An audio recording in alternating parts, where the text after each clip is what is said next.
La reine Elisabeth II est décédée ce jeudi à l'âge de 96 ans et c'est évidemment le sujet à la une de ses actus du jour. Alors Elisabeth II a régné pendant 70 ans, c'est le règne le plus long de l'histoire de la royauté britannique. Il faut d'ailleurs rappeler qu'elle n'était pas que la reine d'Angleterre comme on peut l'entendre parfois, pas que non plus d'ailleurs la reine du Royaume-Uni. Elle était en effet par ailleurs aussi chef du royaume du Commonwealth qui regroupe 15 États souverains qui ont leur propre gouvernement, mais qui font partie donc de cette organisation qui est issue de l'époque coloniale britannique. On compte notamment parmi ses membres le Canada ou encore l'Australie. Alors en début d'après-midi, un communiqué officiel de la famille royale annonçait que les médecins de la reine étaient préoccupés par son état de santé et les médias britanniques ont ensuite annoncé petit à petit que tous les enfants de la reine se rendaient à son chevet, dont son fils aîné, le prince Charles, mais aussi ses petits-enfants, le prince William et le prince Harry. Et finalement, aux alentours d'environ 19h30, la BBC, donc le média public britannique, a annoncé la nouvelle en direct à la télévision. This is BBC News from London. Buckingham Palace has announced the death of Her Majesty Queen Elizabeth II. In a statement, the palace said the Queen died peacefully at Balmoral this afternoon. The King and the Queen Consort will remain at Balmoral this evening and will return to London tomorrow. Alors vous avez peut-être noté qu'à la fin de cet extrait, le présentateur parle donc du roi, et oui car après la mort d'Elisabeth II, son fils aîné, le prince Charles, est automatiquement devenu le nouveau roi du Royaume-Uni à l'âge de 73 ans. Il a choisi le nom de Charles III. Alors pourquoi ce nom? Alors c'est assez évident, Charles III et pas seulement Charles car deux Charles ont déjà régné dans la monarchie britannique, mais le prénom Charles n'est pas automatique, il pouvait aussi choisir en fait l'un de ses prénoms secondaires. Il aurait pu donc choisir le nom Philippe, Georges ou encore Arthur. Alors désormais, que va-t-il se passer dans les prochaines heures et dans les prochains jours? Alors ce programme, il est connu, il est préparé de longue date, il porte un nom de code. Ce nom, c'est London Bridge is Down et il donne en fait un déroulé très précis des jours et des mois qui vont suivre la mort de la reine. Alors déjà, les drapeaux ont été baissés au Buckingham Palace, donc à Londres, et un valet en habit de deuil est sorti du palais pour fixer un panneau noir qui indique le décès de la reine sur les grilles. Et par ailleurs, en ce moment, sur le site du palais, on trouve une page unique, noire, avec le même texte. Les radios musicales, par ailleurs, au Royaume-Uni, ont reçu pour consigne de ne pas diffuser de musique trop joyeuse. D'ailleurs, un certain nombre de stations ont déjà préparé des playlists composées de morceaux, disons, appropriés aux événements de la journée. Et puis ensuite, vendredi, ce sera donc au tour du roi Charles III de prendre la parole à la radio et à la télévision. Il sera officiellement proclamé roi ce vendredi matin lors d'un conseil organisé au palais St James à Londres. Il voyagera ensuite à Édimbourg en Écosse, à Belfast en Irlande du Nord ou encore à Cardiff au Pays de Galles pour assister à tout un tas de commémorations. Il devrait aussi rencontrer dans les prochains jours les dirigeants du Commonwealth. Et quant à son couronnement officiel, il aura lieu dans les prochains mois, le temps de l'organiser, parce que vous l'imaginez, c'est une cérémonie de très grande ampleur qui est attendue pour ce couronnement. Alors a priori, désormais, le Royaume-Uni va entamer un deuil national d'une dizaine de jours. Le cercueil de la reine va être déplacé donc de sa résidence de Balmoral en Écosse au palais de Buckingham à Londres. Et puis dans 4 jours, il sera transporté dans le palais de Westminster à l'occasion d'une procession militaire dans les rues de Londres. Son corps sera ensuite exposé 24 heures sur 24 dans un cercueil ouvert jusqu'à ses funérailles. Dans 10 jours et dans des détails qui resteront à préciser, mais des funérailles vont donc se tenir dans l'abbaye de Westminster à Londres, donc probablement le samedi 17 septembre à 9h du matin. Mais au moment où on tourne ces actus du jour, rien n'est sûr, donc on aura sûrement la confirmation dans les prochaines heures ou dans les prochains jours. Ce jour-là, donc potentiellement le 17 septembre, l'ensemble du pays sera à l'arrêt. Quand le cercueil en fait entrera dans l'abbaye, le pays va totalement s'arrêter. Il y aura 2 minutes de silence. Les magasins a priori vont fermer. Même chose pour la bourse de Londres.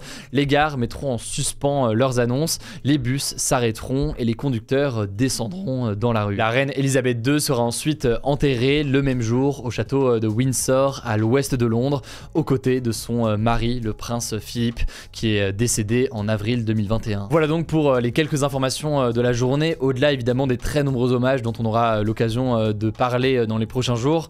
Maintenant ça me semble important de vous proposer un retour sur la vie et sur le parcours de la reine Elisabeth II. Pour cela, je vous prépare actuellement avec mon équipe une vidéo spéciale justement qui retrace sa vie et son parcours. Elle sortira du coup d'ici la fin de la semaine le plus rapidement possible, mais on fait en sorte d'avoir quelque chose le plus exhaustif et le plus intéressant possible. Elle sortira donc d'ici la fin de la semaine sur notre chaîne YouTube principale que je vous mets du coup en description si vous n'êtes pas encore abonné. Et puis évidemment il y aura tout un tas de nouvelles informations dans les prochaines heures du coup pour davantage d'informations au-delà évidemment des actus du jour en podcast sur YouTube. On va vous tenir au courant au fil de la journée dans les prochains jours directement, notamment sur notre compte Instagram ou encore TikTok. Sur tous les réseaux, le nom du compte c'est Hugo Décrypte. Allez, c'est l'heure des actualités en bref avec d'abord cette première information. On part en Russie. Le parti du président russe Vladimir Poutine qui s'appelle Russie Unie souhaite organiser début novembre des référendums dans les territoires occupés par l'armée russe en Ukraine au sujet d'un potentiel rattachement à la Russie. L'idée donc ce serait de demander aux habitants de ces régions ukrainiennes situées à l'est et au sud de l'Ukraine et donc des régions occupées aujourd'hui par l'armée russe de voter pour savoir s'ils veulent que leur région fasse désormais partie de la Russie et non plus de l'Ukraine. Il faut savoir que la Russie avait déjà organisé ce genre de référendum en mars 2014. Ça s'était passé en Crimée après avoir envahi militairement la région et selon les résultats russes à l'époque, les habitants avaient voté à 97% pour être rattachés à la Russie. Mais ce référendum avait été considéré par de très nombreux pays comme complètement illégal, y compris évidemment par le gouvernement ukrainien qui s'était opposé à tout ça. Et donc de la même façon ici, évidemment, même si au moment où on tourne il n'a pas encore pris la parole, on imagine bien que le président ukrainien Volodymyr Zelensky s'y opposera complètement. Dans les actualités en bref, il y a aussi cette information qu'on va traiter davantage en détail dans les prochains jours, mais que je voulais mentionner à minima une première fois aujourd'hui. 26% de la forêt amazonienne est détruite de manière irréversible. C'est ce qu'indique un rapport dévoilé lors d'un sommet des dirigeants indigènes de l'Amazonie. L'Amazonie qui recouvre, il faut le rappeler, près de 9 pays, notamment donc le Brésil, mais pas que. Alors les populations autochtones, donc les populations locales qui vivent au sein de cette forêt, ont lancé un appel au secours à la communauté internationale et aux pays donc du monde entier. Ils estiment que les autorités locales ne font pas assez pour lutter contre l'exploitation de la forêt par des entreprises privées. En fait, dans la partie brésilienne de l'Amazonie notamment, cet été a été marqué par un nombre record d'incendies. Des incendies lancés volontairement par des exploitations agricoles et par des entreprises pour retirer les arbres de la forêt et pour derrière donc rendre les terres cultivables. Bref, c'est donc un sujet absolument majeur et si jamais vous ne l'avez pas encore vu, j'ai réalisé un documentaire avec mon équipe justement auprès de ces populations autochtones. Il y a 2 ans, j'ai été en Amazonie pour couvrir la situation sur place et faire état de cette situation catastrophique d'un point de vue environnemental. Pour voir cette vidéo, elle est disponible gratuitement sur la chaîne YouTube des Actus du jour. Je vous la mets donc directement en description. Autre actualité, une actualité tech, mais c'est surtout en fait une actualité économique, c'est pour ça que je vous en parle. Je voulais vous confirmer une information qu'on vous a donnée en début de semaine, mais qui était encore au stade de choses à vérifier officiellement. Désormais, c'est officiel. Apple a dévoilé hier ses nouveaux iPhones et donc les prix sont effectivement historiques. Pour la première fois, tous les nouveaux iPhones en Europe vont coûter plus de 1000 €. À titre d'exemple, l'iPhone 14 démarre aux alentours de 1019 € et les prix atteignent 1479 € pour un iPhone 14 Pro de 128 Go. Alors je vous le disais mardi, d'un point de vue économique c'est intéressant puisque ces augmentations de prix en Europe s'expliquent par les difficultés d'approvisionnement pour certains composants, ça on en a beaucoup parlé. Par ailleurs, et là c'est d'autres éléments importants, il y a la hausse des prix de l'énergie ou encore la baisse de la valeur de l'euro face au dollar. Bref, plusieurs raisons qui expliquent une augmentation des prix en Europe, mais pas forcément partout dans le monde.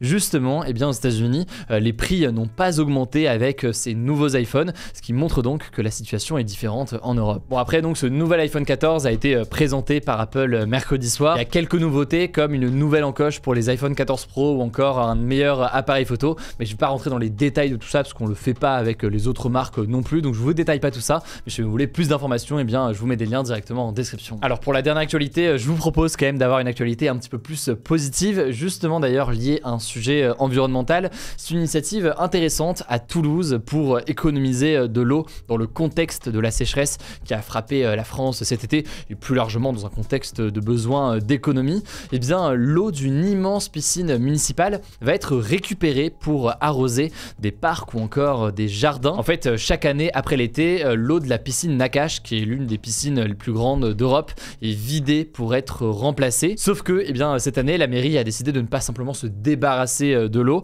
mais bien donc de l'utiliser. Concrètement, ils vont la débarrasser de son chlore et ils vont la transvaser dans des camions-citernes pour arroser tout simplement les espaces verts de la ville. Écoutez, voilà donc pour cette nouvelle plongée dans l'actualité en une dizaine de minutes. Je vous le disais, pour continuer à suivre l'actualité dans les prochaines heures et d'ici le prochain résumé d'actualité demain soir, rendez-vous sur notre compte Instagram. Le nom du compte, c'est Hugo Décrypte. On va poster pas mal d'actu bien dans les prochaines heures. Prenez soin de vous, prenez soin de vos proches et on se dit à demain pour une nouvelle vidéo.